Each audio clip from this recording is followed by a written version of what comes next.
Después de un día entero dando clases en la escuela pública, llegué a casa rendida. Vi una nueva cerradura en la despensa. «Es para que no toque nuestras cosas», dijo mi nuera sin mirarme. Sonreí sin decir nada. Al día siguiente, el candado había desaparecido, y en su lugar dejé una carta. Una que hizo temblar sus manos al leerla. Sí, así fue, tal cual lo están escuchando. Un candado, en mi propia casa. En la despensa que yo misma mandé construir hace 25 años, cuando mi Ramiro todavía respiraba y esta casa olía a café recién hecho y pan dulce en las mañanas. Pero déjenme contarles desde el principio, porque esta historia no empieza con un candado. Empieza mucho antes, cuando yo todavía creía que ser buena madre significaba darlo todo sin esperar nada a cambio. Me llamo Estela. Tengo 67 años, y durante 42 de ellos fui maestra de primaria en la Escuela Benito Juárez, en la Colonia Guerrero. Enseñé a leer a más de 800 niños. Les di cariño cuando sus propias casas no se los daban, y nunca imaginé que mi propio hijo me haría sentir como una intrusa en el lugar donde crié a 3 hijos y enterré a un esposo. Ese martes llegué cansada. Las piernas me pesaban después de estar de pie toda la tarde vigilando el recreo. Tenía 65 años entonces, ya a punto de jubilarme. Entré por la puerta trasera, como siempre, y fui directamente a la despensa a buscar las galletas Marías que guardaba para el té de la tarde. Mi único gustito después de un día largo. Y ahí estaba, un candado plateado, nuevo, brillante, colgando de la puerta de M.I. Despensa como si fuera lo más normal del mundo. Me quedé paralizada. El bolso se me resbaló del hombro. Por un segundo pensé que estaba en la casa equivocada, que me había confundido de puerta, pero no.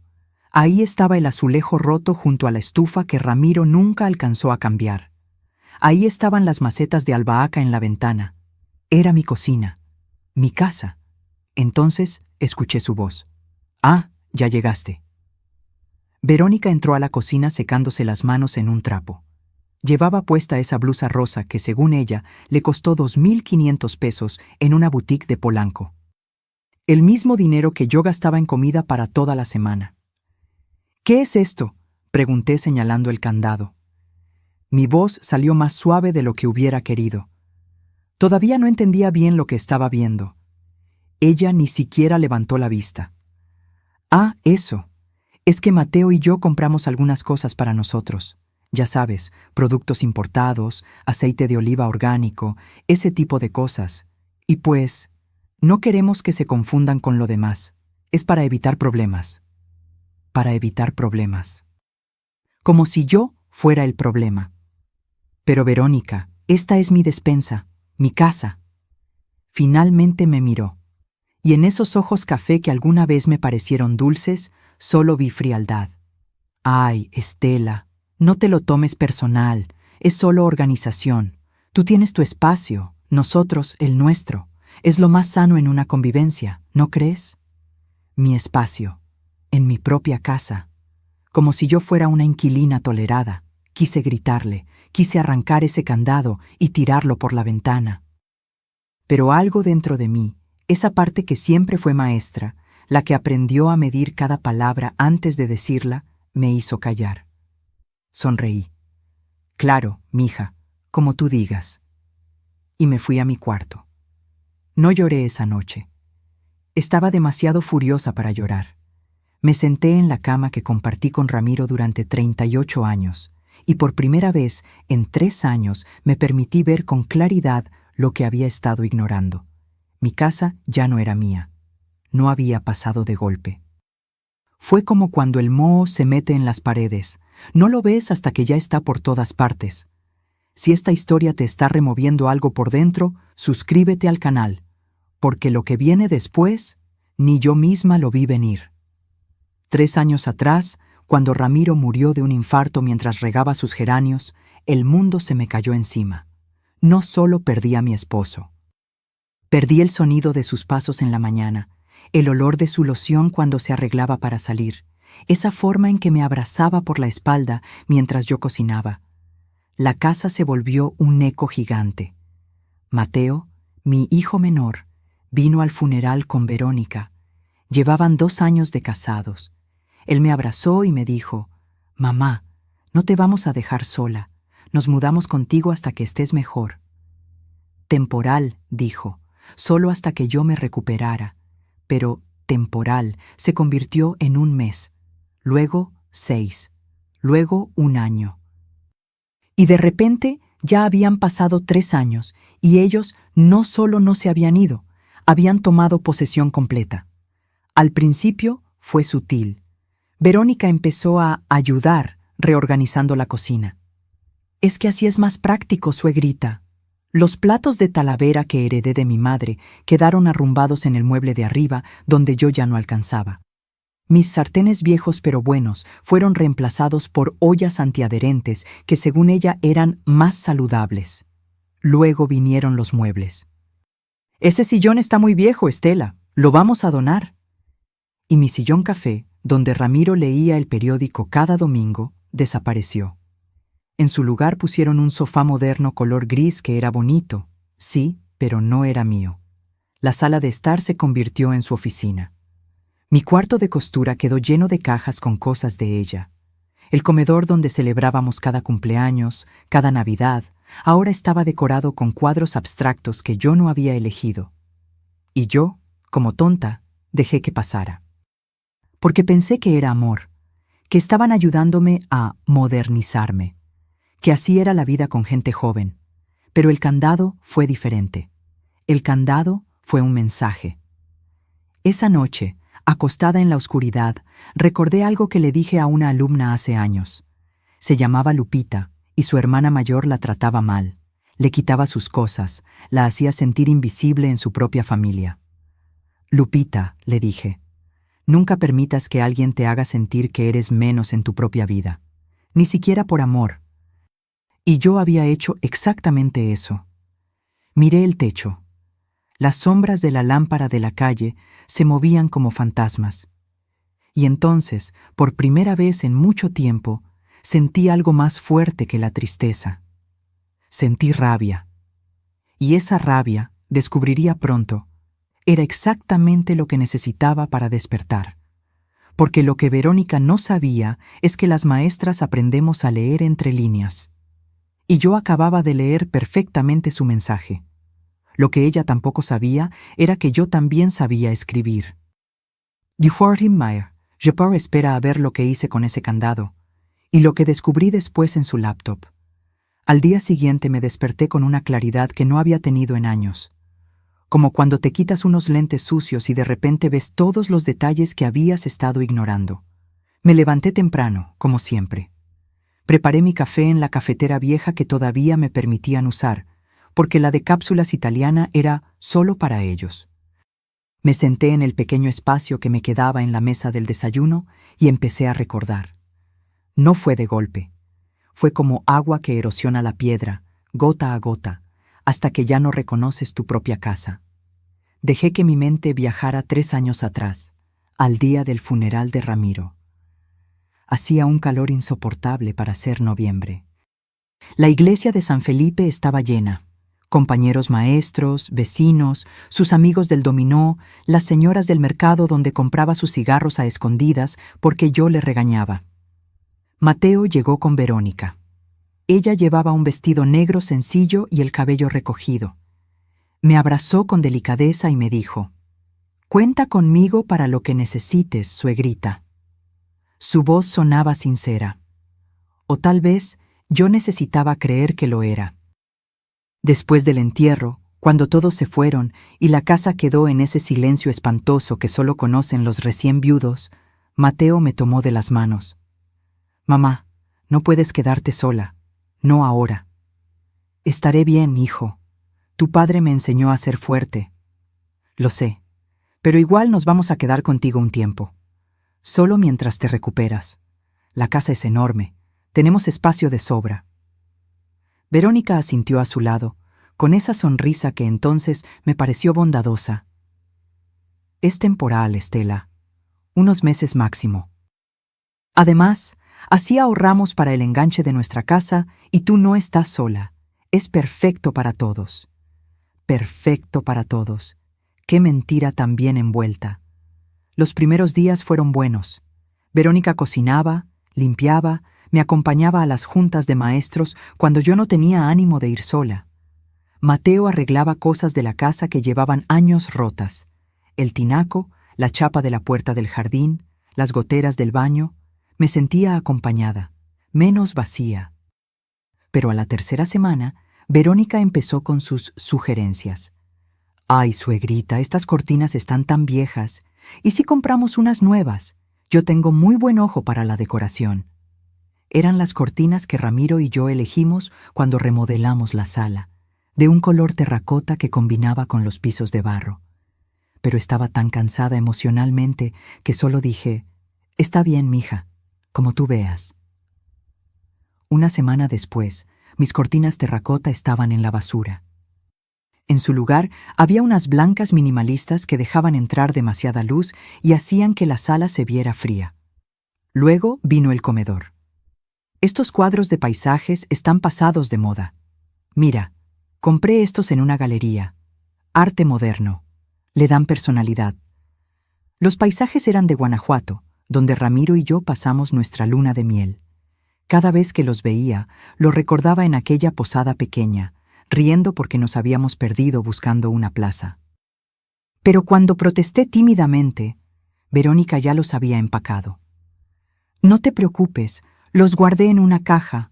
Algún día tal vez los quieras ver». Algún día, como si mi propia historia fuera algo opcional en mi propia casa. Los cambios siguieron llegando como olas, cada uno pequeño, cada uno con buena intención. Mi colección de platos de Talavera. Ocupan mucho espacio, mejor los ponemos arriba. Mis macetas en el jardín. Están muy desordenadas, voy a reorganizarlas. El librero de la sala con las novelas de Ramiro. Estos libros están viejísimos, ¿los donamos? Y yo, todavía aturdida por el duelo, asentía. Porque pensaba que estaba siendo difícil, anticuada, aferrada al pasado. Pero el verdadero cambio vino cuando empezaron a modificar las rutinas. Antes, los domingos eran sagrados en esta casa. Mis dos hijas, Claudia y Beatriz, venían con mis nietos.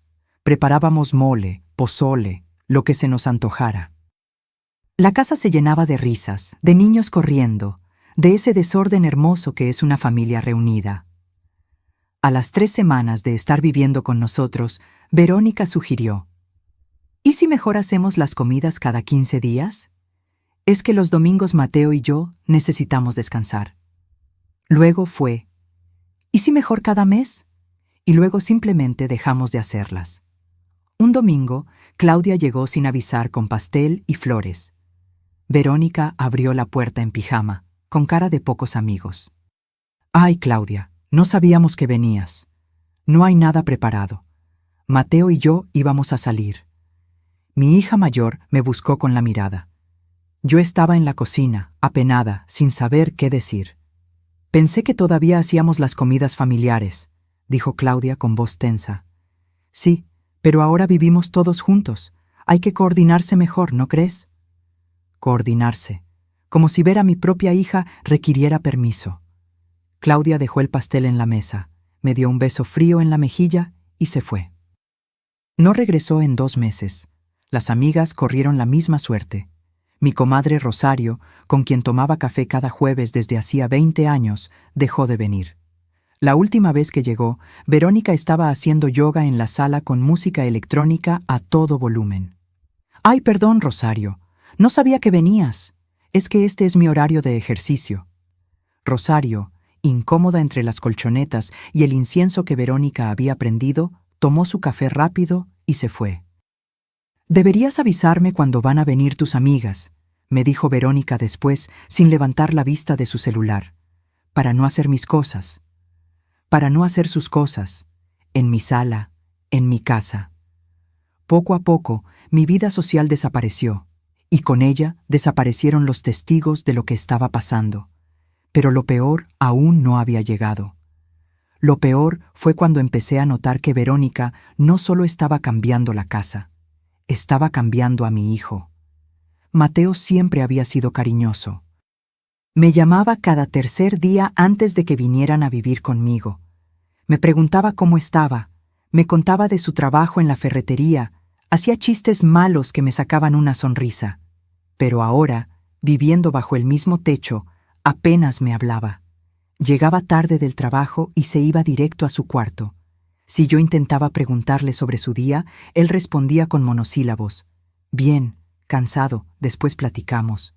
Pero ese después nunca llegaba. Una noche los escuché discutir en su recámara. La pared era delgada. «Tu mamá me preguntó si podemos acompañarla al doctor el martes», decía Mateo. «¿Y para qué? Ya está grande, puede ir sola». «Verónica, es mi mamá». «Exacto, es tu mamá, no la mía. Yo ya tengo suficiente con trabajar y mantener esta casa en orden. No voy a ser su enfermera también». Hubo silencio. Esperé a que Mateo la defendiera. Esperé que dijera algo, lo que fuera, pero no dijo nada. Y en ese silencio entendí algo terrible. Mi hijo estaba eligiéndola a ella sobre mí. No de manera dramática ni cruel, solo con el silencio, con la ausencia, con ese dejarla hablar sin contradecirla. Me metí a la cama temblando, no de frío, de rabia impotente. Al día siguiente fui sola al doctor. Y así fue todo, sola al mercado, sola a las juntas de padres aunque ya estaba por jubilarme, sola en esta casa llena de gente que se sentía cada vez más vacía. Verónica empezó a cocinar solo para ella y Mateo. Decía que era porque hacían dieta especial. Dejaban los platos sucios para que yo los lavara. Ocupaban la televisión de la sala para sus series. Ponían música que yo no entendía. Recibían visitas que no me presentaban. Y yo me iba haciendo pequeña. Cada día un poco más invisible en mi propia vida. Hasta que llegó el candado. Y ese candado fue la gota que derramó el vaso. Porque me di cuenta de algo. No estaban compartiendo mi casa. Me la estaban quitando. Kiminen siempre hace, pero lo que ellos no sabían es que yo todavía tenía un as bajo la manga. Algo que ni siquiera Mateo conocía. Mi hijo me miraba como si yo fuera un mueble viejo que estorba, y eso dolía más que 1000 candados. Mateo nació en una madrugada de julio, con truenos afuera y mi mano apretando la de Ramiro hasta dejársela morada. Fue un parto difícil, 36 horas de labor. Pero cuando lo puse sobre mi pecho por primera vez, con sus ojitos apenas abiertos y ese llanto que me partió el alma, juré que lo protegería de todo. Nunca imaginé que algún día tendría que protegerme de él, o más bien, de su silencio, porque Mateo no me hacía daño con gritos ni insultos, me hacía daño desapareciendo, volviéndose un fantasma que vivía en mi casa pero ya no vivía conmigo. Era miércoles. Lo recuerdo porque los miércoles yo llegaba temprano de la escuela, a las 2 de la tarde, y antes solía encontrármelo comiendo en la cocina. Platicábamos de todo. De su trabajo en la ferretería, de cómo le iba con los clientes, de ese jefe que, según él, no sabía ni clavar un tornillo. Pero ese miércoles, 3 días después del incidente del candado, llegué y la casa estaba en silencio. Verónica no estaba. Mateo sí. Lo vi sentado en la sala, viendo su celular con el ceño fruncido. «Hijo», dije desde la puerta, «¿ya comiste? Puedo hacernos unos chilaquiles». Levantó la vista apenas un segundo. «No tengo hambre, mamá, gracias», y volvió a su pantalla. Me quedé ahí parada, con mi bolsa todavía colgando del hombro, sintiendo que acababa de hablarle a una pared. «¿Estás bien?» «Sí». «¿Pasó algo en el trabajo?» «No». «Mateo, mírame». Suspiró. Ese suspiro largo que usas cuando alguien te está fastidiando. Dejó el celular en el sofá y finalmente me miró. Pero sus ojos estaban vacíos, como si me viera pero no me reconociera. «¿Qué pasa, mamá?» «Eso mismo te pregunto yo. Ya no platicamos, ya no me cuentas nada. Vives aquí pero es como si no estuvieras». Se pasó la mano por el cabello. Ese gesto que hacía desde niño cuando estaba incómodo. «Es que estoy cansado, el trabajo está pesado, no te lo tomes personal». No te lo tomes personal. Las mismas palabras que usó Verónica con lo del candado. ¿Y el domingo? Claudia me dijo que la invitaste a comer con ustedes, pero a mí no me avisaste. Su cara cambió, se puso tenso. Fue algo de último momento. Pensé que tenías planes. ¿Qué planes iba a tener? Vivo aquí. Esta es mi casa. Mamá, no empieces. ¿Empezar con qué? ¿Con querer hablar con mi propio hijo? Se levantó del sofá. Ya no me miraba a los ojos. Mira, Verónica y yo estamos tratando de hacer nuestra vida. Necesitamos espacio. No podemos estar todo el tiempo pensando en, ya sabes, ¿en mí? ¿No pueden estar pensando en mí? No es eso. Entonces, ¿qué es? Silencio. Ese maldito silencio que se había vuelto su respuesta para todo. Tengo que salir, dijo finalmente. Verónica me está esperando. Y se fue. Así, dejándome con las palabras atoradas en la garganta y el corazón hecho pedazos. Esa noche no pude dormir. Me quedé mirando el techo, recordando al niño que Mateo fue. El que se subía a mi cama cuando tenía pesadillas. El que me hacía dibujos en la primaria y los pegaba en el refrigerador con orgullo. El que me abrazaba fuerte y me decía, cuando sea grande, voy a construirte una casa enorme, mamá, con jardín y todo. ¿Dónde se había quedado ese niño? Los días siguientes fueron peores. Mateo empezó a evitarme completamente. Salía antes de que yo me levantara. Regresaba tarde cuando yo ya estaba en mi cuarto. Y cuando coincidíamos en la cocina o el pasillo, él bajaba la mirada y apresuraba el paso, como si yo fuera una desconocida incómoda. Pero lo que terminó de romperme fue lo que descubrí una semana después.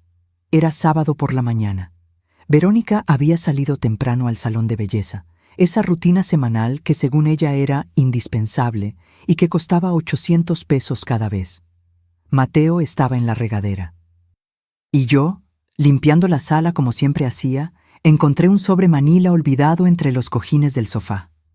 No quería fisgonear, de verdad que no. Pero el sobre tenía el logo del banco y estaba abierto. Adentro había un estado de cuenta, de mi hijo, y también había un papel con mi letra. Una carta que yo había escrito hace 2 años, cuando Mateo me pidió dinero prestado. Las manos me empezaron a temblar cuando lo leí. Mamá, te prometo que te voy a devolver los 180,000 pesos en cuanto tengamos el préstamo aprobado. Es para el enganche de nuestra casa. Verónica y yo ya encontramos una en Satélite, perfecta para empezar. Te lo juro por mi padre que te voy a pagar. Te amo, Mateo. 180,000 pesos. Los ahorros que Ramiro y yo juntamos durante años para nuestro retiro. El dinero que yo guardaba para emergencias, para no ser una carga para nadie en mi vejez. Se lo presté porque era mi hijo. Porque confié en él, porque me dijo que era para su casa. Pero según el estado de cuenta que tenía en mis manos, fechado apenas un mes atrás, no había ninguna casa. Había un cargo de 320,000 pesos por Agencia Automotriz Premium. Un auto. Se habían comprado un auto de lujo con mi dinero y el préstamo del banco. Y nunca me dijeron nada. Sentí que el piso se movía. Me senté en el sofá porque las piernas ya no me sostenían. Leí el estado de cuenta una y otra vez, buscando algún error, alguna explicación que no fuera la obvia. Pero no había error. Mi hijo me había mentido. Me había usado. Había tomado mis ahorros de toda una vida y los había gastado en un capricho para complacer a su esposa. Escuché la regadera cerrarse, los pasos de Mateo acercándose. Guardé los papeles rápidamente en el sobre y lo dejé donde estaba. Cuando él salió, con el cabello mojado y una toalla al cuello, me miró sorprendido. «Ah, ¿estás aquí?» «Sí, estaba limpiando». Asintió, incómodo. Fue al sofá, tomó el sobre sin decir nada y se fue a su cuarto. Ni siquiera fingió una explicación. Esa tarde, cuando Verónica regresó con el cabello recién peinado y las uñas pintadas de rojo brillante, la vi diferente. La vi subirse a ese auto gris, último modelo que estaba estacionado afuera. El que supuestamente habían comprado con sus ahorros, con mis ahorros. Y algo dentro de mí se rompió definitivamente. no era solo el dinero. Era la traición. Era saber que mi propio hijo me veía como un banco, como alguien de quien podía tomar sin dar, como alguien cuyas necesidades no importaban. Esa noche, mientras ellos cenaban en la cocina hablando y riendo como si nada, yo me quedé en mi cuarto. No lloré. Ya no me quedaban lágrimas. En su lugar sentí algo frío y claro, una decisión formándose como hielo en mi pecho. Abrí mi closet. Moví las cajas viejas de zapatos. Y saqué la caja azul de lata que mi madre me heredó antes de morir. Dentro había cosas que Mateo no conocía, cosas que Verónica jamás imaginaría, documentos, escrituras y un testamento que todavía estaba a mi favor. Porque resulta que mi hijo olvidó algo muy importante. Esta casa tenía dueña. Y esa dueña todavía estaba viva, todavía estaba cuerda, y ahora estaba muy, muy enojada. Lo que vino después ni ellos ni yo lo vimos venir. Pero cuando lo hice, cambió todo para siempre. En el fondo de mi closet guardaba algo que ellos no sabían que existía. Mi verdadero poder. La caja azul de lata medía apenas 30 centímetros de largo. Tenía flores descoloridas pintadas en la tapa y una pequeña abolladura en la esquina, recuerdo de cuando se cayó durante la mudanza a esta casa, hace 25 años.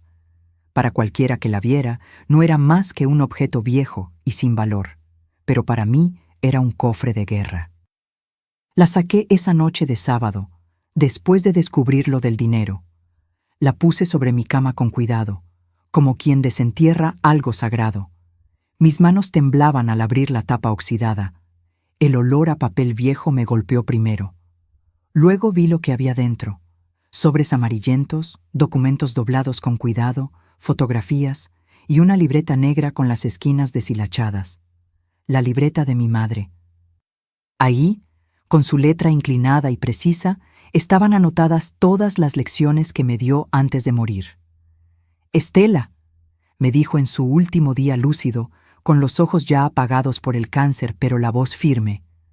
«Nunca, nunca dejes que alguien crea que eres tonta solo porque eres amable. La amabilidad no es debilidad, y una mujer que sabe guardar silencio en el momento correcto es más peligrosa que 100 hombres gritando». Sonreí al recordarla. Mi madre había sido maestra también. Y ella me enseñó que la información es poder. Saqué el primer documento, la escritura de la casa, original, sellada, notariada. A mi nombre, Estela Mónica Salazar, viuda de Guzmán. Ni una sola letra mencionaba a Mateo, ni a Verónica, ni a nadie más. Esta casa era mía, completa, sin deudas, sin hipotecas, sin condiciones. La había heredado de mis padres cuando ellos murieron, y Ramiro y yo la remodelamos con nuestros propios ahorros. Cada ladrillo, cada ventana, cada azulejo del baño había sido pagado con el sudor de 2 maestros que trabajaron 40 años sin parar. Mateo lo sabía, o al menos lo supo alguna vez. Pero tal vez Verónica le había hecho olvidarlo. O tal vez él había elegido olvidarlo porque le convenía pensar que esta casa sería suya algún día. Saqué el segundo documento, mi testamento. Lo había hecho 5 años atrás, cuando Ramiro y yo decidimos poner todo en orden. En ese entonces, dejaba la casa dividida en partes iguales para mis 3 hijos, Mateo, Claudia y Beatriz. Pero ese testamento podía cambiarse, y una parte oscura de mí, esa que había estado dormida durante demasiado tiempo, empezó a considerar esa posibilidad muy en serio. Seguí revisando. Encontré copias de los recibos de luz, agua, gas, predial, todos a mi nombre. Todos pagados por mí durante los últimos 3 años, a pesar de que Mateo y Verónica contribuían con 1,500 pesos mensuales que apenas cubrían la despensa. 1,500 pesos. Una burla. El predial solo costaba 3,200 cada 2 meses. La luz, 1,800. El gas, 1,100.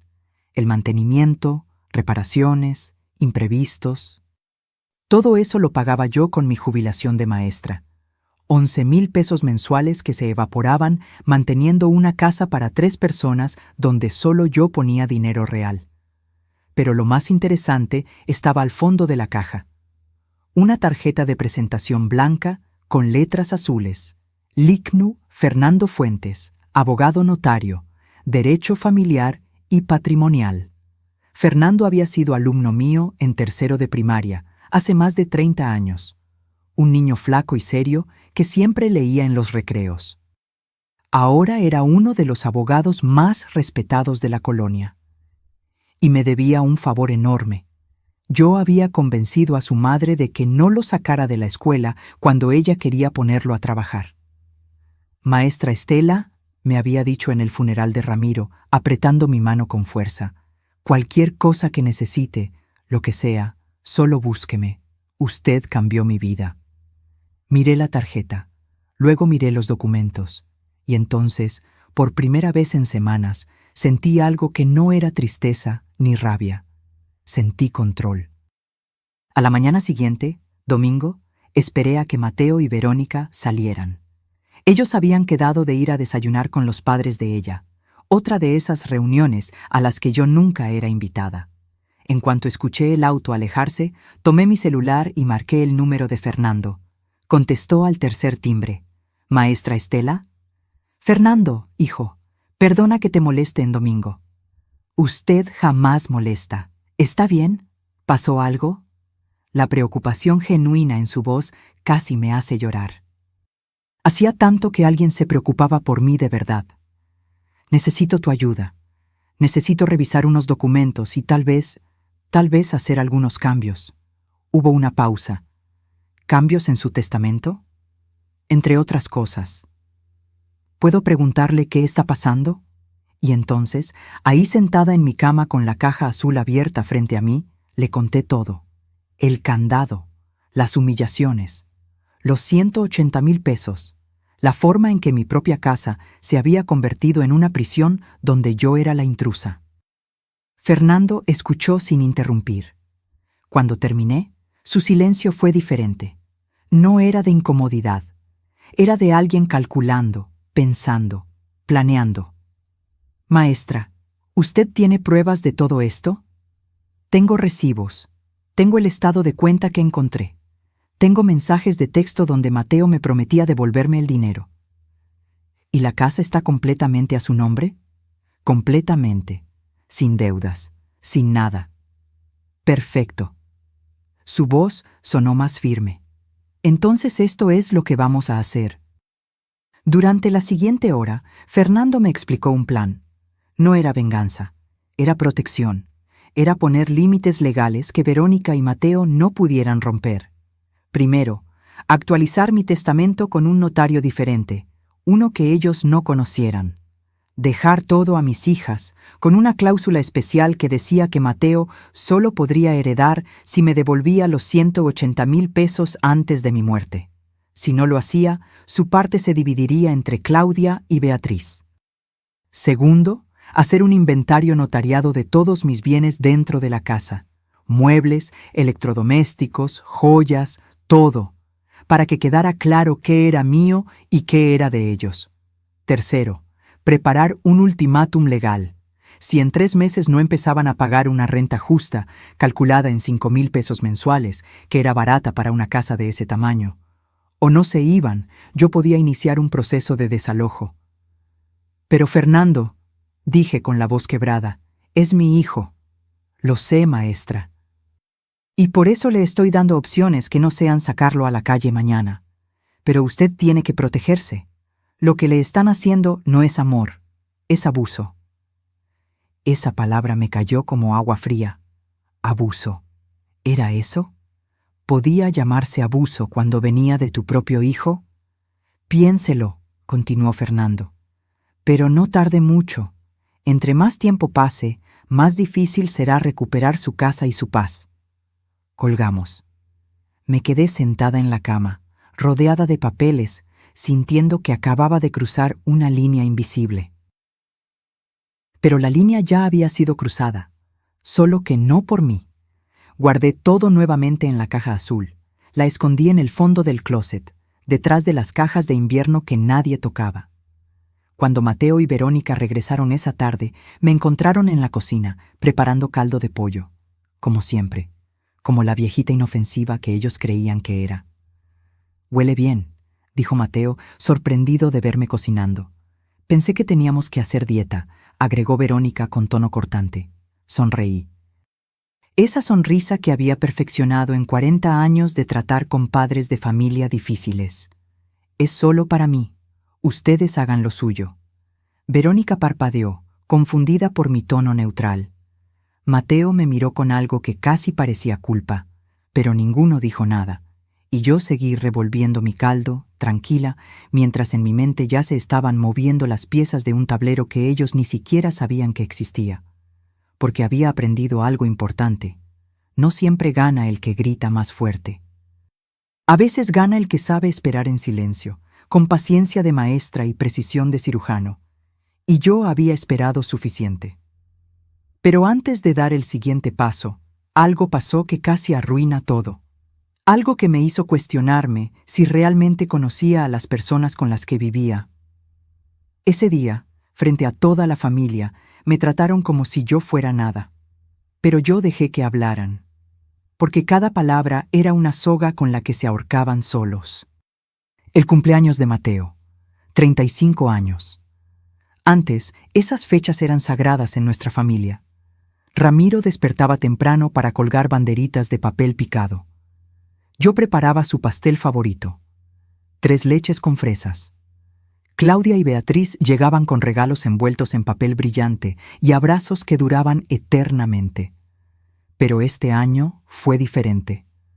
«Voy a organizar algo pequeño», me dijo Verónica 2 semanas antes, mientras se pintaba las uñas en la sala. «Solo nosotros y mi familia». «Algo íntimo». «¿Y las niñas?», pregunté refiriéndome a mis hijas. «Ay, Estela, ya sabes cómo es. Siempre terminan discutiendo por tonterías. Mejor evitamos dramas». No discutían por tonterías.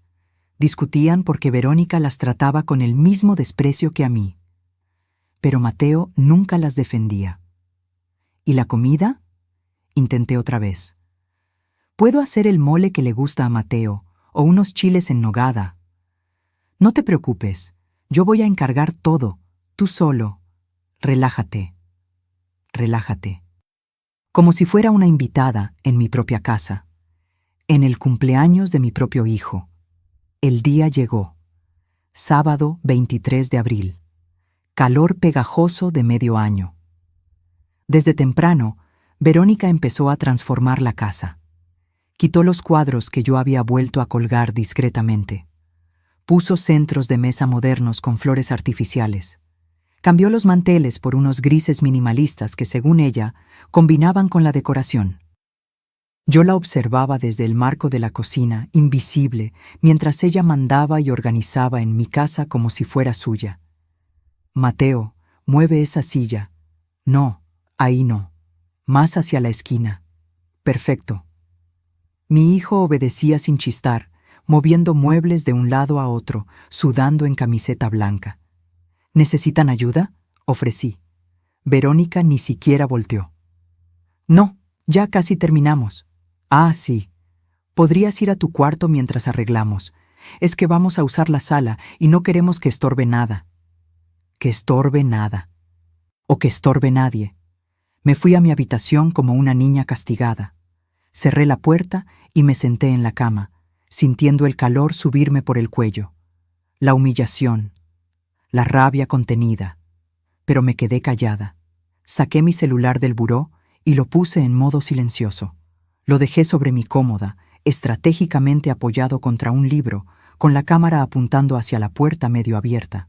Empecé a grabar. Si algo me habían enseñado mis años de maestra, era esto. Cuando alguien te está haciendo daño, documenta. Las palabras se olvidan. Los testigos cambian su versión. Pero un video no miente. A las 6 de la tarde empezaron a llegar los invitados.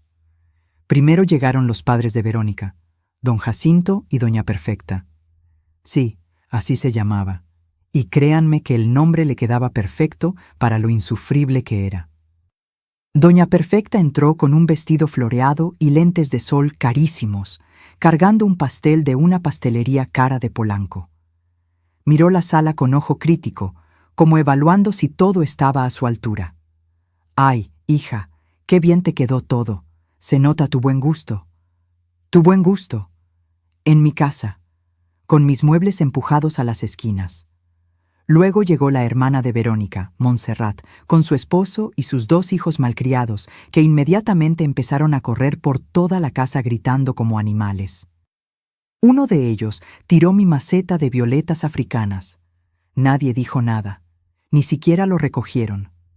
Me quedé parada en el pasillo, vestida con mi blusa de domingo y mis aretes de perla, esperando a que alguien me saludara.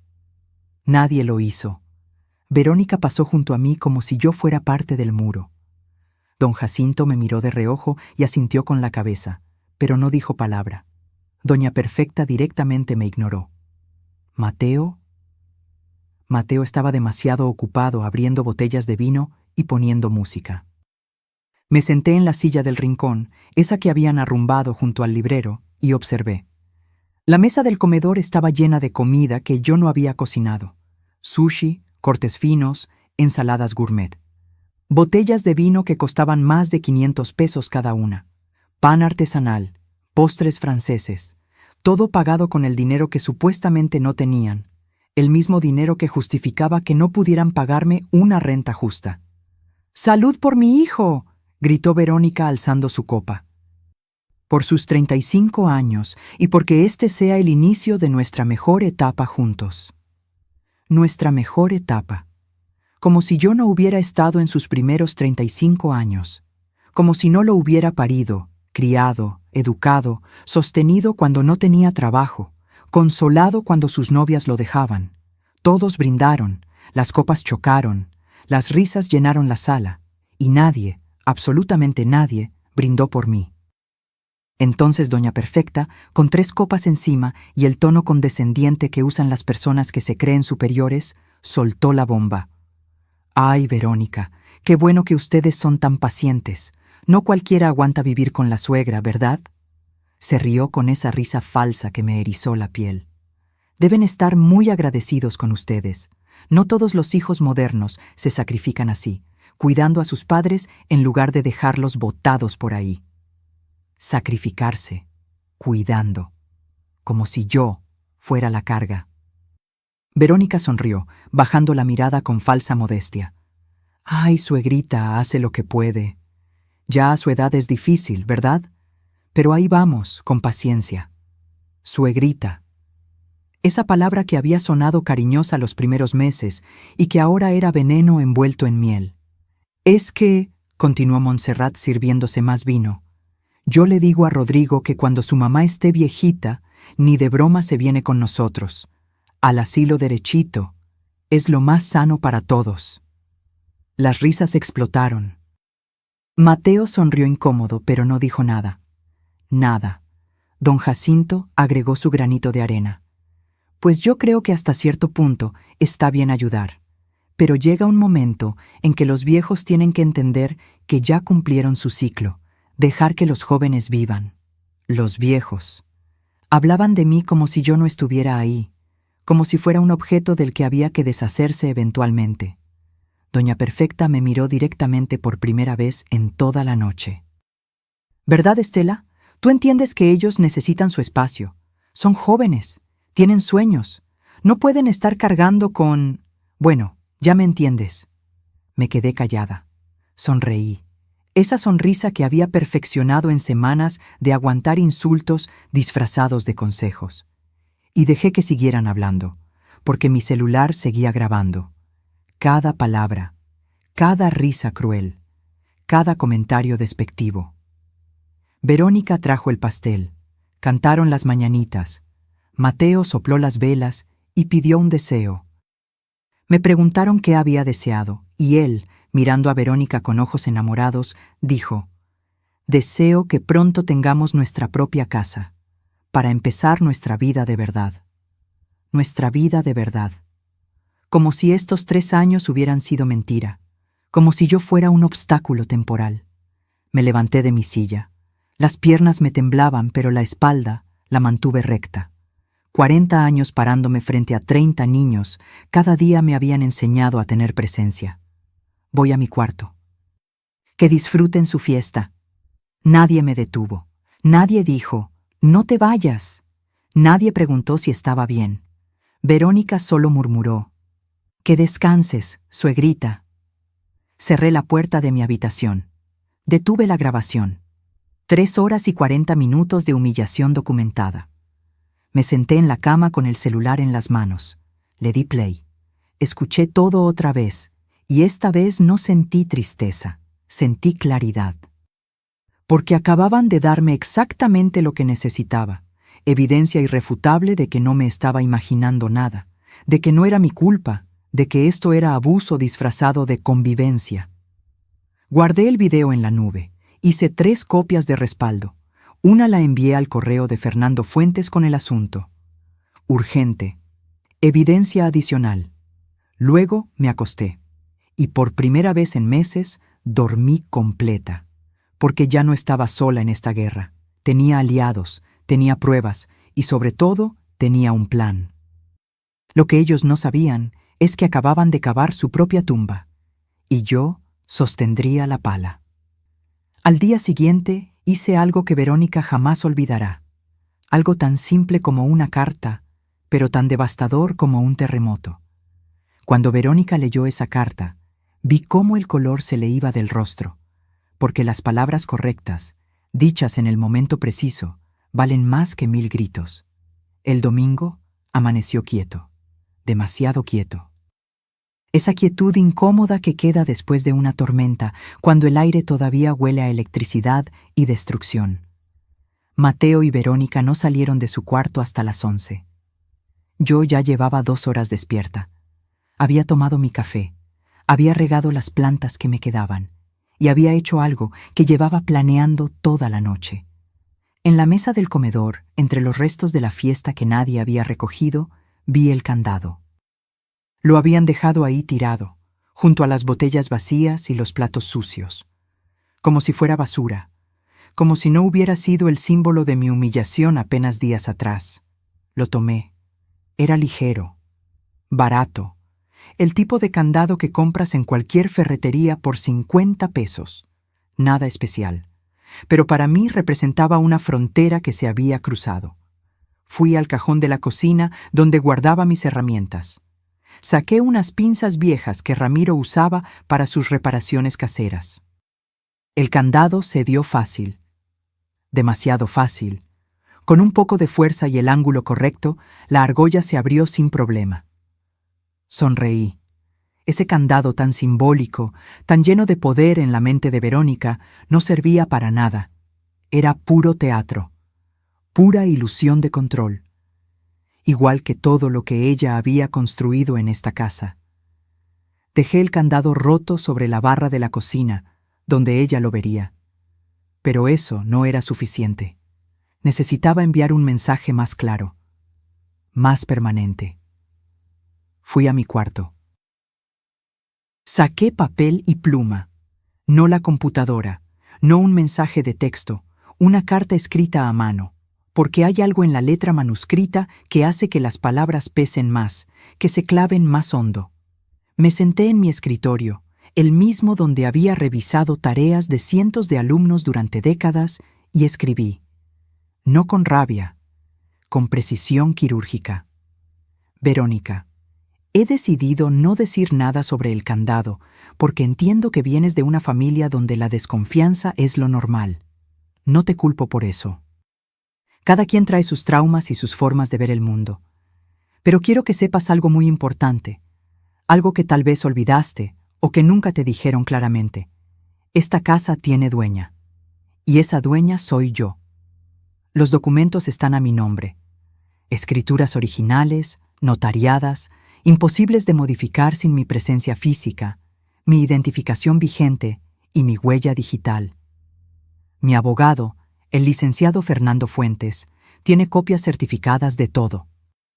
Y créeme cuando te digo que es muy bueno en lo que hace. Sé lo del poder notarial que querías que firmara hace 6 meses. ese papel que dejaste por accidente sobre la mesa con las partes importantes marcadas en amarillo. No soy tonta, Verónica, soy maestra. Enseñé a leer a más de 800 niños durante 42 años. Puedo leer entre líneas mejor de lo que tú imaginas. También sé lo de los 180,000 pesos que mi hijo me pidió prestados para el enganche de su casa. Esa casa que nunca existió. Ese dinero que se convirtió en un auto que tú manejas todos los días. Y sé lo que dijiste anoche sobre mí. Grabé cada palabra. Esto no es una amenaza. Es información. Información que tú necesitas tener para tomar mejores decisiones de aquí en adelante. Esta es tu única advertencia. Si intentas volver a ponerme un candado, literal o metafóricamente, conocerás a la Estela que tú no quieres conocer. La que no sonríe, la que no se calla. La que tiene documentos, abogados y sobre todo, la verdad de su lado. Piénsalo bien antes de tu próximo movimiento. Con la cordialidad que todavía me queda, Estela Mónica Salazar, viuda de Guzmán, propietaria legal de esta casa. Doblé la carta en 3 partes perfectas. La metí en un sobre manila. Y con letra clara escribí en el frente: para Verónica, personal y confidencial. Fui a la despensa. La puerta seguía ahí, sin candado, abierta como debió estar siempre. Pegué el sobre en el centro, a la altura de los ojos, con cinta adhesiva gruesa. Imposible no verlo. Luego me fui a la cocina, preparé un té de manzanilla y me senté a esperar. No tuve que esperar mucho. A las 11:30 escuché pasos. Verónica entró a la cocina arrastrando las pantuflas, con el cabello revuelto y cara de cruda. Se dirigió directamente a la cafetera. Entonces lo vio. El candado roto sobre la barra. Se detuvo en seco. Tomó el candado, lo examinó, frunció el ceño. Luego miró hacia la despensa, y ahí estaba el sobre, grande, manila, con su nombre. La vi palidecer incluso antes de abrirlo. Tomó el sobre con manos temblorosas, lo abrió con torpeza, rasgando el papel, sacó la carta y empezó a leer. Yo seguí tomando mi té, aparentemente tranquila, aparentemente distraída mirando por la ventana hacia el jardín, pero estaba viendo su reflejo en el vidrio. Vi cómo sus ojos se abrían más con cada línea. Vi cómo su boca se abría formando una O de sorpresa. Vi cómo sus manos empezaron a temblar para cuando llegó a la mitad de la carta. Cuando terminó de leer, dobló la carta lentamente. Me miró. Yo no aparté la vista del jardín. Estela. Su voz sonó pequeña, asustada. No respondí. Estela, yo no... Esto es un malentendido. Giré la cabeza lentamente, la miré a los ojos y no sonreí. Por primera vez en 3 años no sonreí. ¿Cuál parte es un malentendido? ¿La del candado que vi con mis propios ojos? ¿La del dinero que tiene el estado de cuenta de tu esposo como prueba? ¿O la de las cosas que dijiste anoche sobre mí, grabadas en video con fecha y hora? Se quedó muda. La carta temblaba en sus manos. Nosotros, solo estábamos... Ahórratelo. Mi voz salió firme, fría. No quiero explicaciones. Quiero que entiendas que esta casa es mía, que yo decido quién vive aquí y bajo qué condiciones. Y que si vuelves a faltarme al respeto de cualquier forma, te vas, sin discusión, sin segunda oportunidad. Pero Mateo es mi hijo, y siempre tendrá mi amor, pero esta casa es mía, y en mi casa se respeta, o se busca otro lugar donde vivir. El silencio que siguió fue denso, pesado, eléctrico. Verónica apretó la carta contra su pecho. Por un momento pensé que iba a llorar, o a gritar, o a hacer una escena dramática de esas que tanto le gustaban, pero no hizo nada de eso. Solo asintió, apenas, casi imperceptible, y se fue a su cuarto sin decir palabra. Escuché la puerta cerrarse, luego voces amortiguadas, Mateo preguntando qué pasaba, Verónica llorando, explicando, tal vez exagerando. No me importó. Por primera vez en años sentí que recuperaba algo. No toda mi casa, no toda mi vida, pero sí un pedazo pequeño y vital de mi dignidad. Terminé mi té, lavé mi taza. Y me fui a caminar al parque de la colonia, donde nadie me conocía, donde nadie me juzgaba, donde podía respirar sin sentir que el aire me lo estaban racionando. Cuando volví 2 horas después, el sobre Manila había desaparecido de la despensa. El candado roto seguía sobre la barra, pero ahora había una nota junto a él, con letra de Mateo. «Mamá, necesitamos hablar». Tomé la nota, la arrugué en mi puño y sonreí, porque finalmente, después de 3 años de silencio, mi hijo quería hablar. Y yo tenía mucho que decir. Esa conversación cambió todo, pero no de la forma que yo esperaba. Ellos creían que yo estaba asustada, pero yo solo estaba esperando el momento perfecto. La nota de Mateo quedó sobre la barra durante 2 días. 2 días completos donde ninguno de los 3 nos dirigimos la palabra más allá de lo estrictamente necesario. Buenos días, buenas noches. ¿Necesitas el baño? Nada más.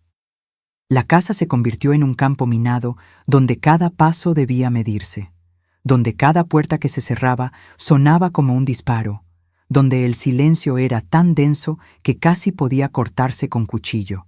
Verónica evitaba mi mirada.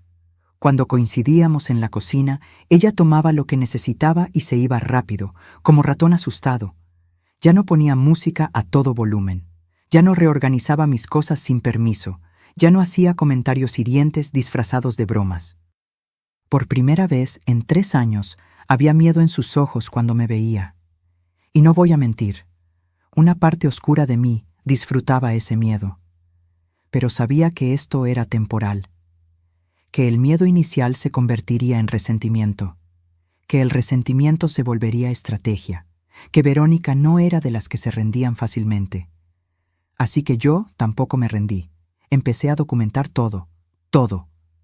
Compré una libreta nueva en la papelería de la esquina, verde con espiral. En la primera página escribí, Registro de gastos del hogar, abril 2025, y empecé a anotar cada peso que salía de mi bolsillo. Luz, 1,847 pesos. Agua, 634 pesos. Gas, 1,120 pesos.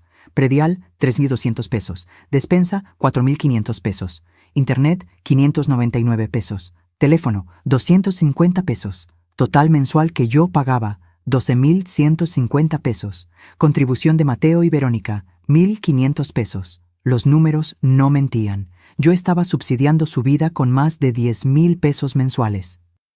Y eso sin contar el espacio, los muebles, los electrodomésticos, el uso del auto que a veces tomaban sin pedir permiso. Pero los números no eran suficientes.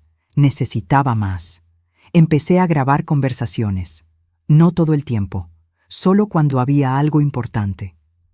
Mi celular siempre en el bolsillo de mi delantal, en modo de grabación, discreto. Como aquella tarde del jueves cuando escuché a Verónica hablando por teléfono en el patio. Pensó que yo había salido. No sabía que había regresado por mi suéter. No, mamá, no exagero. Se puso insoportable. Ahora anda de justiciera, como si fuera la dueña de... Hizo una pausa. Alguien le dijo algo del otro lado. Bueno, sí es la dueña legalmente, pero después de todo lo que hemos hecho por ella, ¿no? Llevamos 3 años cuidándola, aguantando sus manías de vieja. Cuidándola, aguantando, vieja. Guardé la grabación con fecha y hora. También empecé a sacar copias de todo. Recibos, estados de cuenta, mensajes. Los llevaba en una carpeta amarilla que escondí en casa de mi comadre Rosario. ¿Estás bien, Estela?, me preguntó ella mientras tomábamos café en su cocina, preocupada por las ojeras que cargaba. Te veo diferente. Estoy preparándome, le dije simplemente, para algo grande. No le conté todo. Todavía no. Pero le dejé la carpeta con instrucciones claras. Si algo me pasa, se la das a Fernando Fuentes. Él sabrá qué hacer. Rosario me apretó la mano, asustada. No digas eso, no va a pasarte nada. Lo sé, pero siempre es mejor estar preparada. Mientras tanto, en casa seguía con mi actuación. Empecé a fingir demencia leve, olvidos estratégicos, confusiones calculadas. «Ay, ¿ya comí?», preguntaba en la cena, aunque había comido perfectamente 2 horas antes. ¿Qué día es hoy?, murmuraba mirando el calendario con el ceño fruncido. ¿Dónde dejé mis lentes?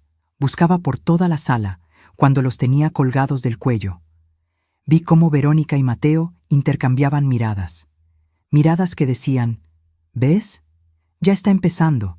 Ya se le está yendo la cabeza. Perfecto. Que pensaran eso. Porque mientras ellos me creían confundida y débil, yo estaba moviendo piezas en un tablero que no podían ver. Llamé a Fernando 3 veces esa semana.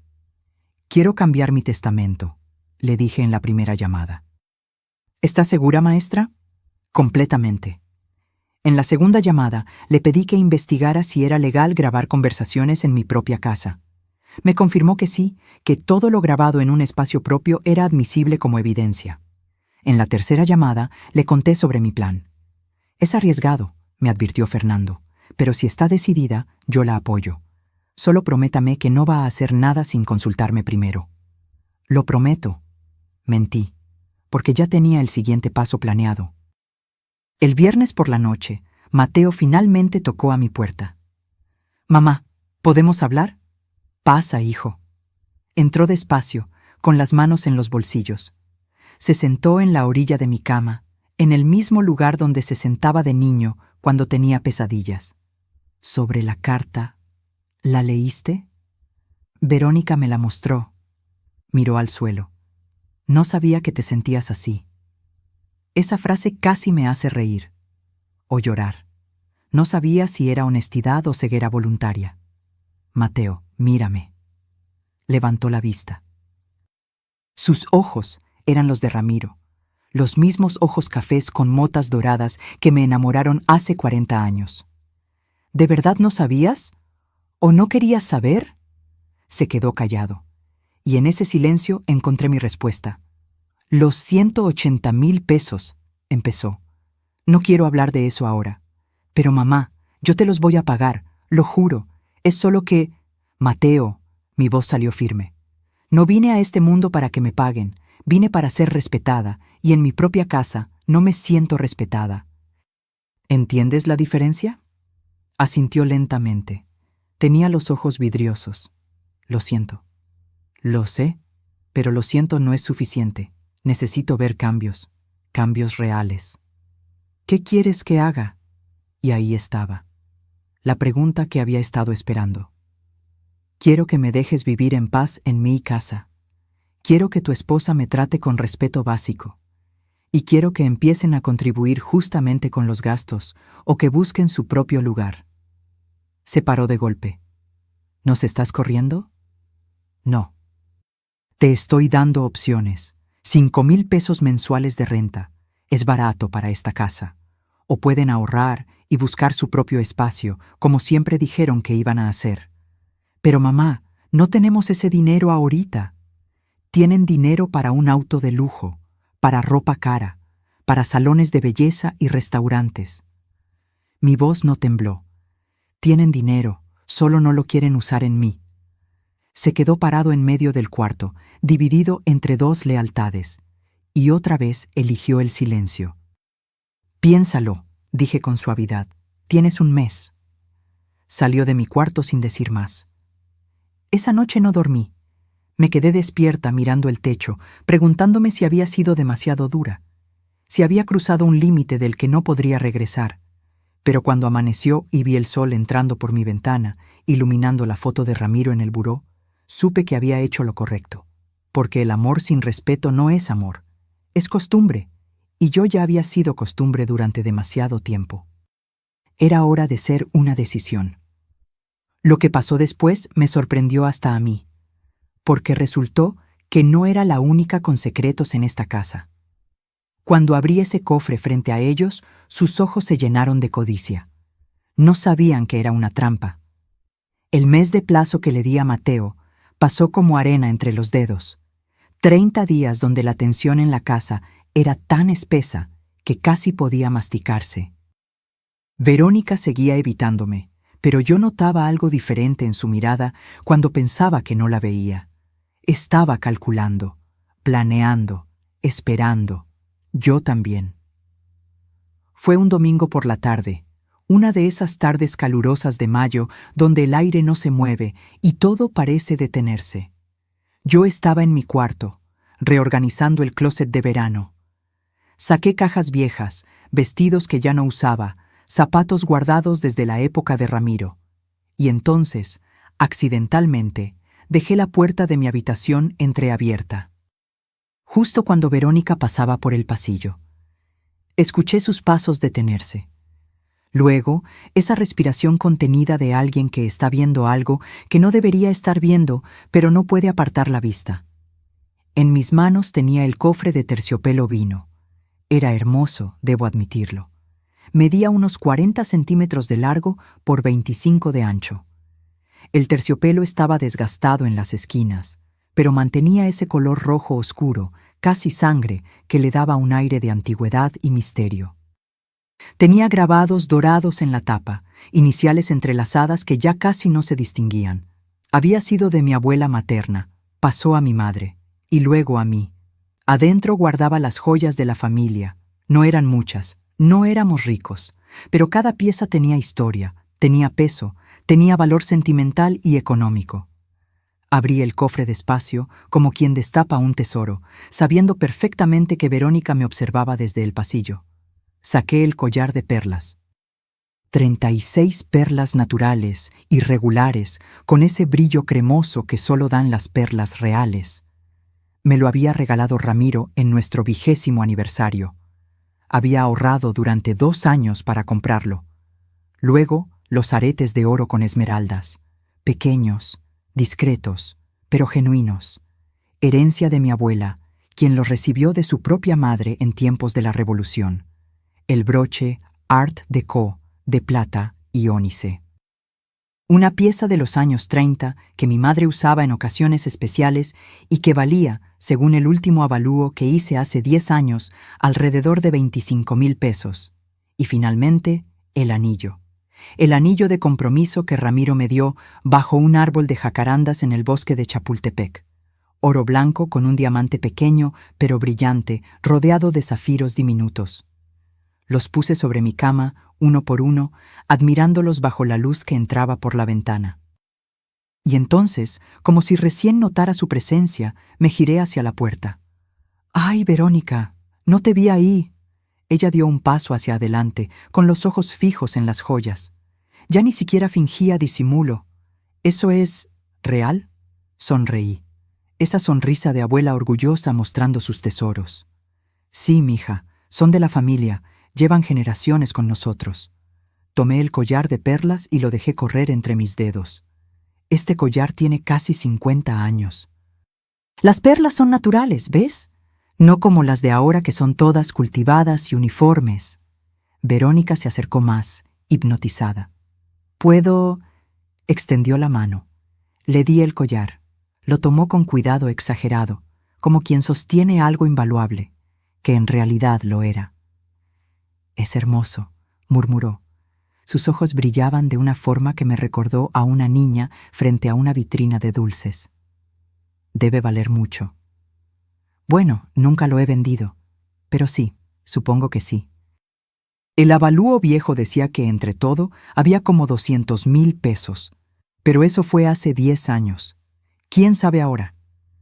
Vi cómo tragaba saliva, cómo sus dedos acariciaban las perlas con reverencia mezclada con avaricia. «Y esto algún día será de Mateo», completé la frase. «Bueno, de ustedes, para cuando yo ya no esté, claro. Son para la familia». Algo cambió en su expresión. Una luz se encendió en sus ojos. Una luz peligrosa que yo conocía muy bien porque la había visto en padres de familia cuando descubrían que un maestro tenía algo que ellos querían. «¿Dónde guardas algo tan valioso?», preguntó intentando sonar casual. «Aquí mismo, en mi closet. Siempre lo he tenido ahí».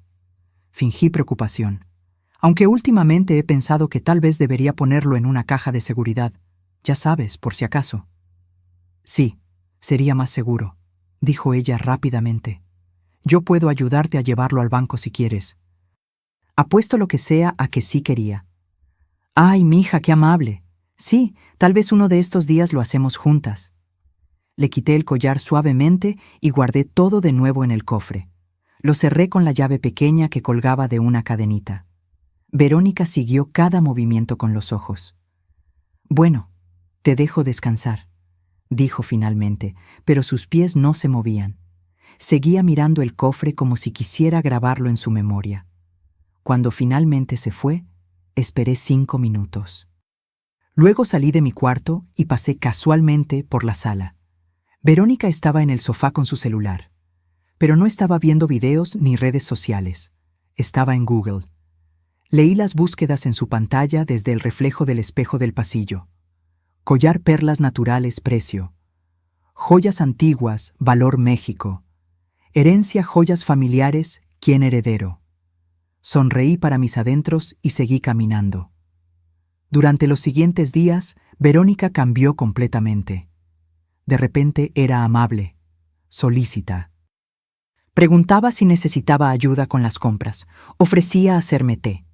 Hasta intentó cocinar algo especial para mí, aunque le quedó horrible. «Estela», me dijo un miércoles por la tarde, con voz dulce como miel envenenada. «¿Ya pensaste en lo del banco? Yo tengo tiempo mañana. Podemos ir juntas a abrir la caja de seguridad». «Ay, sí, pero no sé. Me da miedo que pidan muchos papeles». «No te preocupes, yo te ayudo con todo. Incluso puedo poner mi nombre también en la caja, para que si algo te pasa, tengamos acceso. Ya sabes, por Mateo». Ahí estaba, el verdadero motivo. «Qué buena idea», dije fingiendo inocencia. «Déjame pensarlo».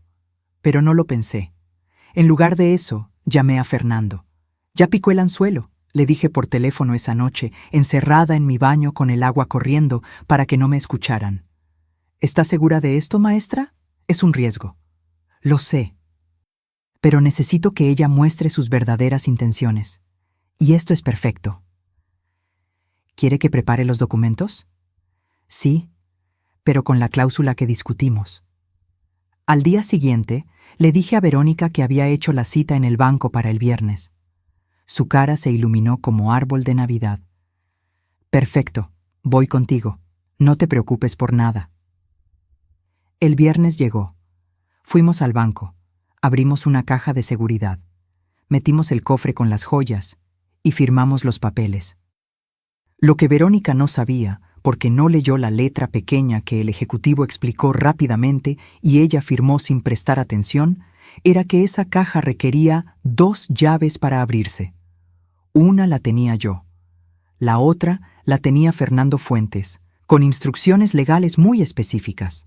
Solo podía abrirse si yo moría de muerte natural, certificada por médicos, y después de una revisión notarial completa de mis últimas voluntades.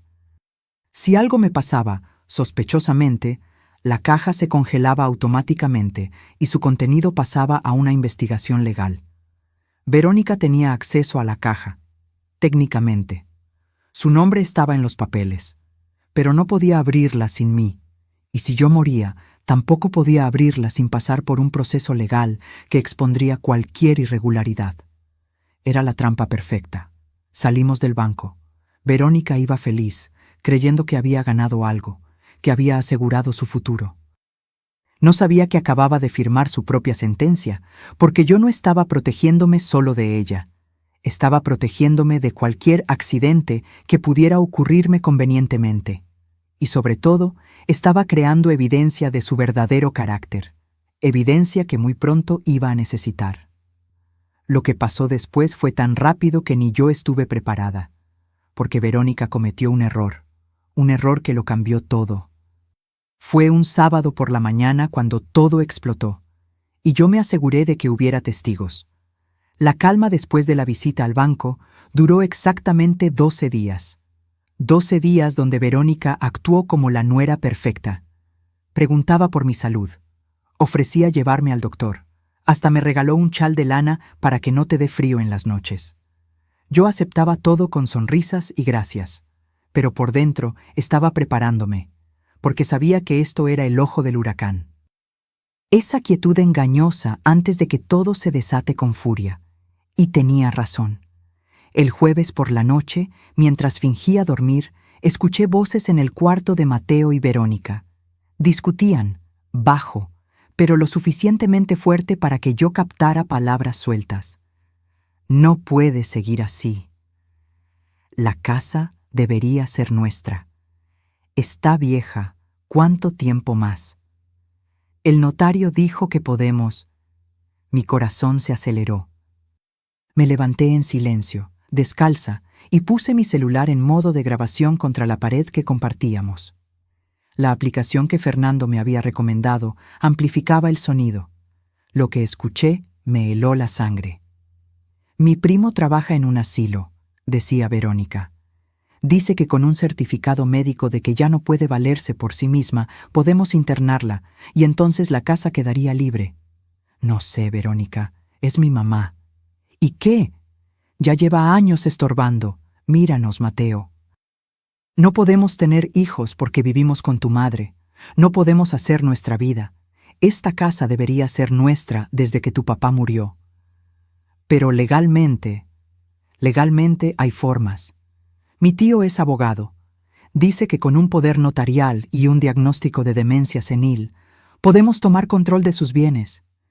Y ya viste cómo anda últimamente. Se le olvidan las cosas, confunde los días. Hasta el doctor podría certificar que ya no está bien.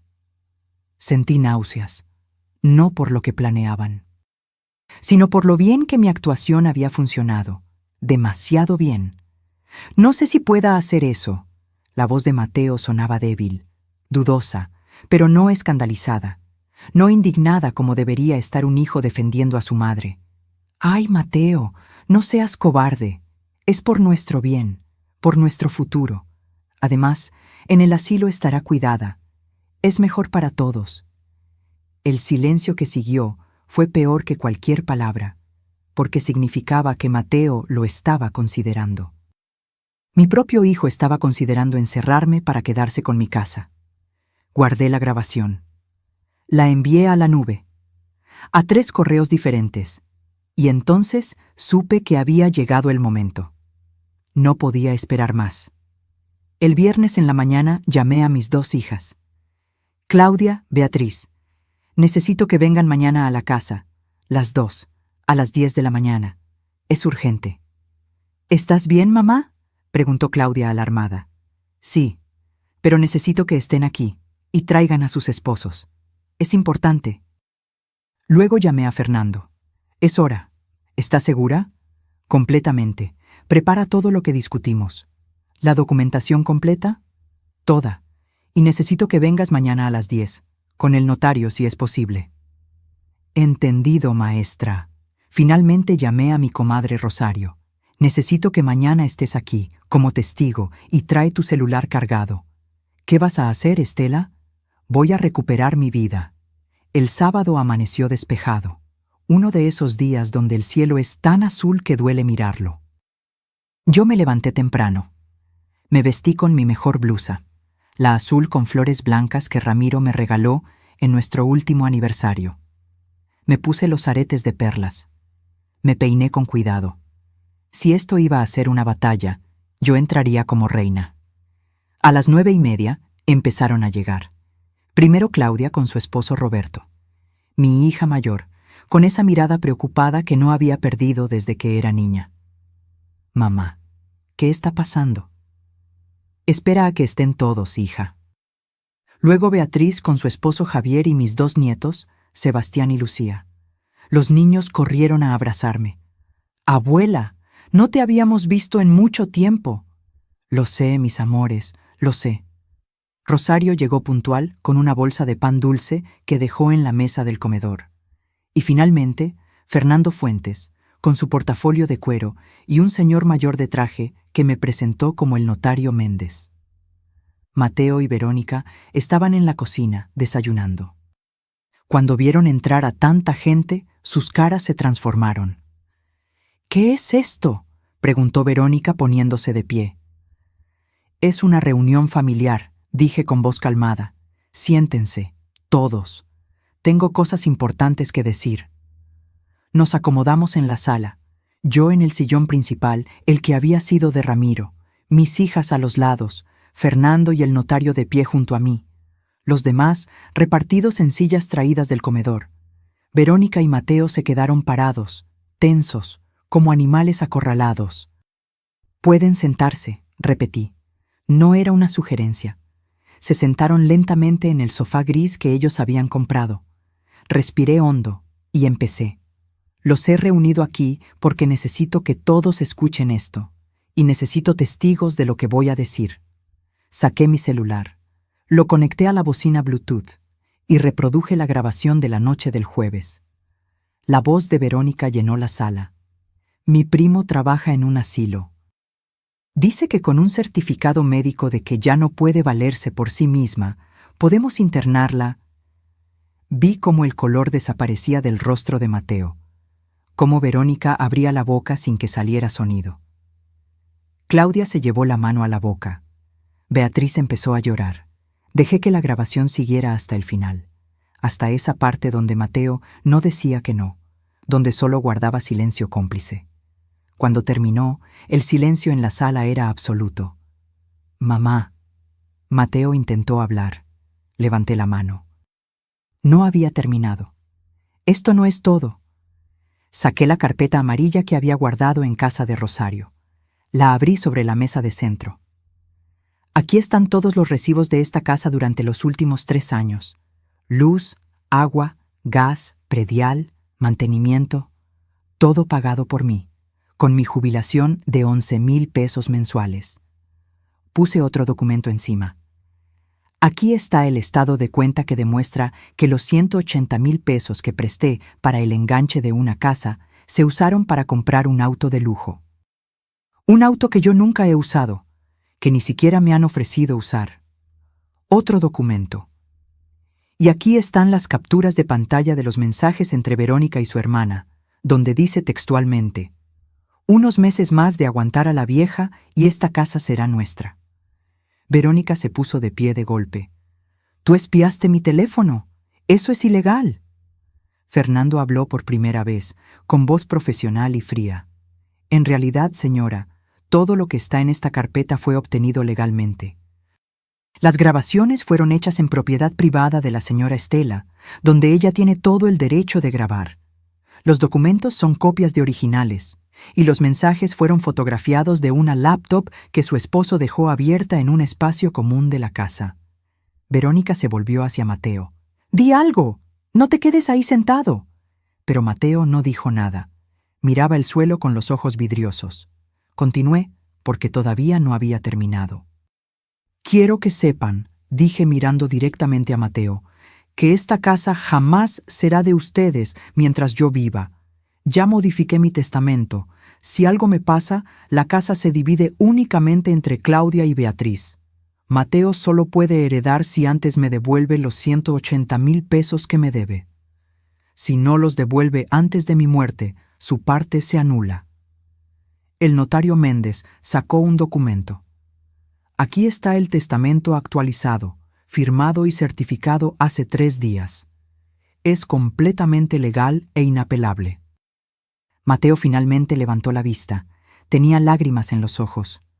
«Mamá, yo nunca quise». «¿Nunca quisiste qué, Mateo? ¿Nunca quisiste quedarte callado mientras tu esposa planeaba encerrarme? ¿Nunca quisiste mentirme sobre el dinero? ¿Nunca quisiste hacerme sentir invisible en mi propia casa?» Mi voz se quebró, pero me mantuve firme.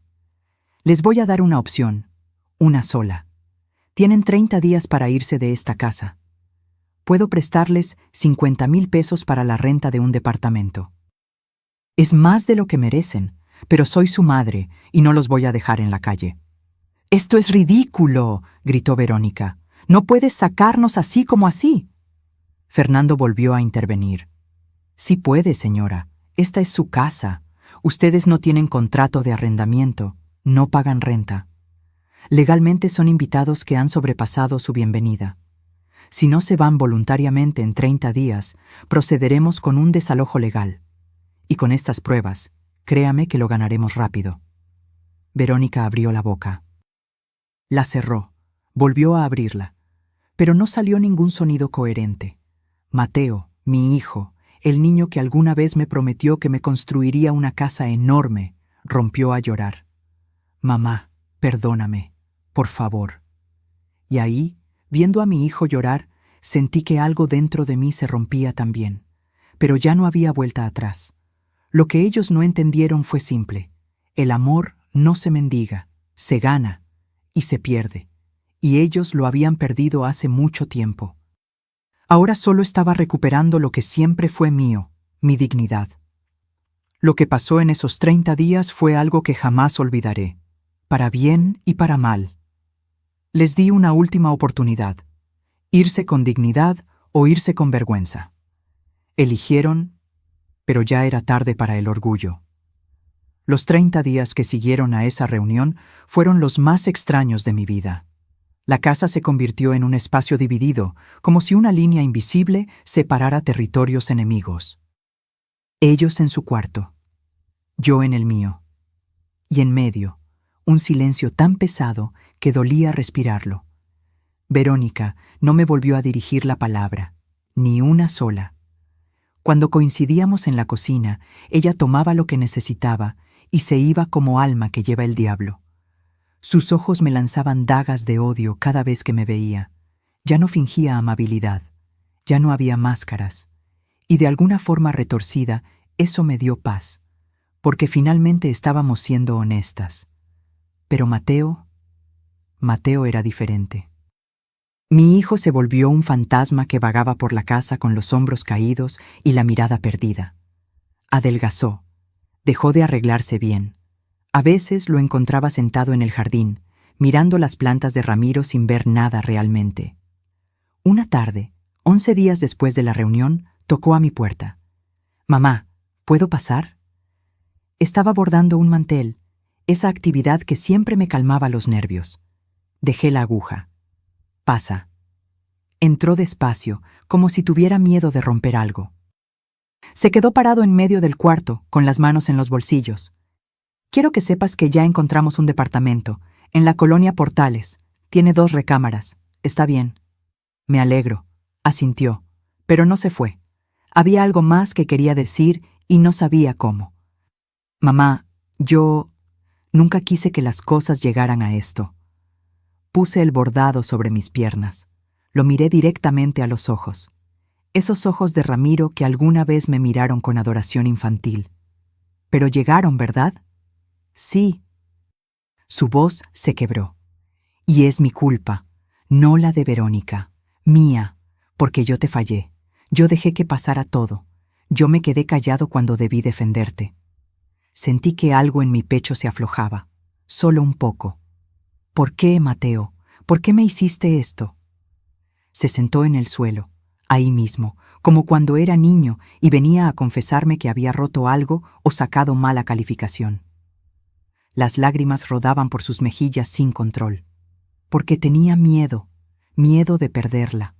Verónica siempre ha sido intensa, exigente.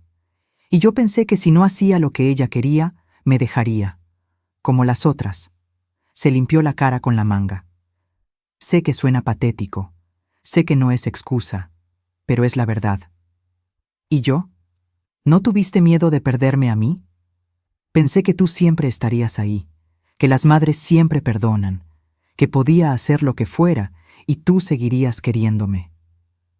La honestidad brutal de esa confesión me golpeó como piedra, porque tenía razón, yo sí lo había permitido. Había permitido que creyera que mi amor era incondicional hasta el punto de la autodestrucción, que podía lastimarme sin consecuencias. El amor de una madre es grande, Mateo, pero no es infinito, tiene límites, y tú cruzaste todos los míos. Sollozó, fuerte, como un niño que finalmente entiende que las acciones tienen consecuencias reales. ¿Algún día podrás perdonarme? Esa pregunta flotó en el aire entre nosotros. La verdad es que no sabía la respuesta. Todavía no.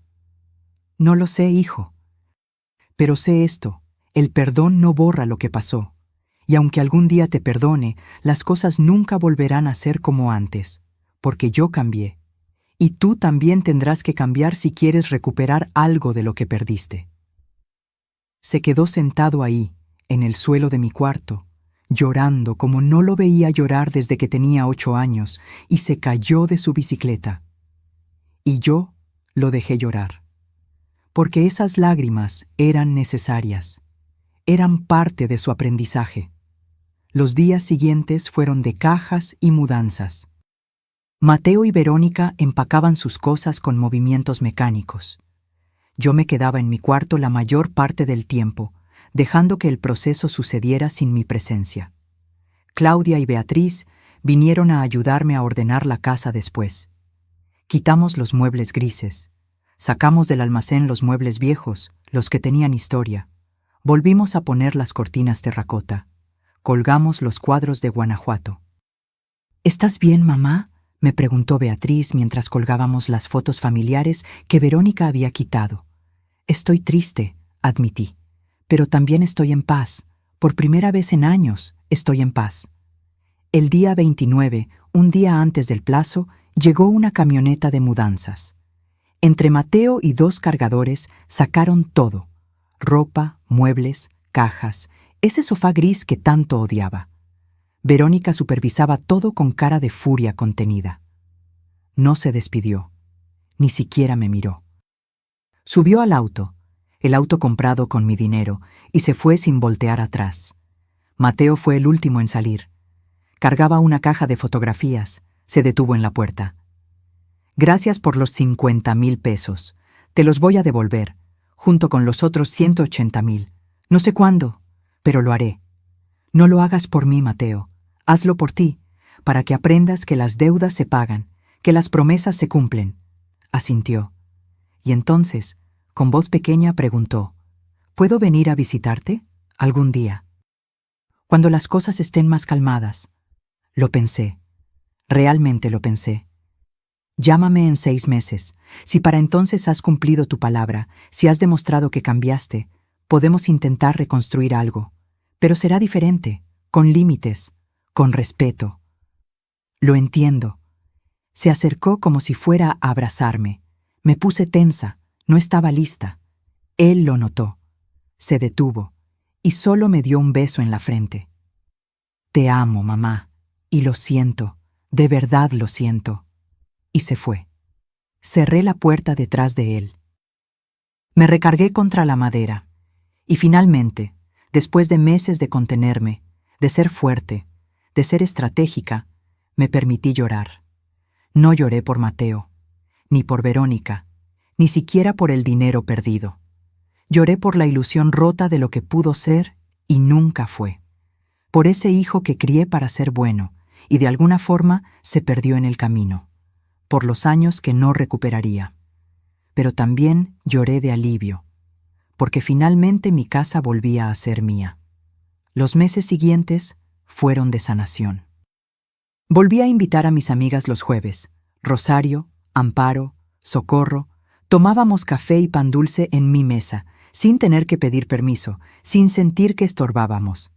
Claudia y Beatriz empezaron a venir los domingos con los nietos. La casa se llenó otra vez de risas de niños, de olor a mole, de esas pláticas largas que solo pasan en familias que se quieren de verdad. Adopté un gato naranja callejero que apareció una tarde en mi jardín. Lo llamé Ramiro, porque tenía esos mismos ojos dorados de mi esposo y esa forma tranquila de observar el mundo. Y poco a poco fui recordando quién era yo antes de convertirme en la mujer invisible de mi propia vida. 6 meses después, Mateo llamó. Mamá, ya pagué los 50,000, los deposité hoy, y tengo 3,000 ahorrados para los otros. Sé que falta mucho, pero estoy trabajando en ello. ¿Cómo estás, hijo? Hubo una pausa. Estoy mejor. Verónica y yo estamos en terapia. Ella todavía está enojada contigo, pero al menos está trabajando en entender por qué hizo lo que hizo. Y yo también. Estoy aprendiendo a poner límites, a no tener tanto miedo. Me alegro. ¿Puedo ir a visitarte? ¿Un café? ¿Media hora? Lo pensé. Y esta vez la respuesta fue más fácil. Sí, pero solo tú. Y en un café, no aquí. Todavía no estoy lista para que entres a esta casa. Lo entiendo. Te amo, mamá. Yo también, hijo. Pero amar no significa olvidar. Significa recordar y elegir todos los días reconstruir lo que se rompió. Un año después de aquella reunión familiar que lo cambió todo, estoy sentada en mi jardín. El sol de la tarde calienta mi cara. Ramiro el gato duerme en mi regazo. Mis plantas florecen porque finalmente tengo tiempo de cuidarlas. No todo es perfecto. Todavía tengo días difíciles, días donde extraño la idea de lo que pudo ser, días donde me pregunto si fui demasiado dura. Pero entonces recuerdo el candado, las humillaciones, las noches donde me sentía extranjera en mi propia cama, y sé que hice lo correcto, porque recuperé algo más valioso que una casa. Recuperé mi dignidad, mi paz, mi derecho a vivir sin miedo, sin culpa, sin tener que justificar mi existencia. Mateo viene a visitarme una vez al mes. Tomamos café, platicamos, ya llevamos 4 visitas y cada una es un poco menos incómoda que la anterior. No sé si algún día volveremos a tener la relación que teníamos. Probablemente no. Pero estamos construyendo algo nuevo, algo basado en respeto mutuo, en límites claros, en amor que ya no es ciego sino consciente. Y eso es suficiente, porque aprendí algo que debí aprender hace mucho tiempo. La verdadera riqueza no está en lo que posees, sino en lo que no permites que te quiten. Tu paz, tu dignidad, tu derecho a vivir sin disculparte por existir. Y eso nadie me lo volverá a quitar. Esta historia la comparto no para que me juzguen, ni para que me aplaudan. La comparto porque sé que hay muchas mujeres ahí afuera viviendo lo mismo, sintiéndose invisibles en sus propias casas, aguantando porque creen que es lo que tienen que hacer. Y quiero que sepan esto. No tienen que aguantar. No tienen que ser mártires. Pueden poner límites. Pueden decir que no. Pueden recuperar sus vidas. Nunca es demasiado tarde para defenderte. Nunca es demasiado tarde para elegirte a ti misma. Yo lo hice a los 67 años, y si yo pude, tú también puedes. No dejes que nadie te haga sentir que eres menos. Ni tu hijo, ni tu nuera, ni nadie. Eres suficiente. Siempre lo has sido, y mereces respeto, especialmente en tu propia casa, especialmente en tu propia vida. Busca más. Si esta historia tocó algo en tu corazón, si te hizo pensar, si te dio fuerzas para hacer lo que necesitas hacer, déjame un comentario. Cuéntame desde dónde me estás escuchando. Cuéntame si tú también estás luchando tu propia batalla. No estás sola. Ninguna de nosotras lo está. Dale like si esta historia te recordó tu propio valor. Suscríbete para seguir escuchando historias de mujeres que decidieron no seguir siendo invisibles. Porque nuestras voces importan. Nuestras historias importan. Y mientras haya alguien dispuesta a contarlas, habrá esperanza para todas las demás. Con cariño y respeto, Estela. Fin.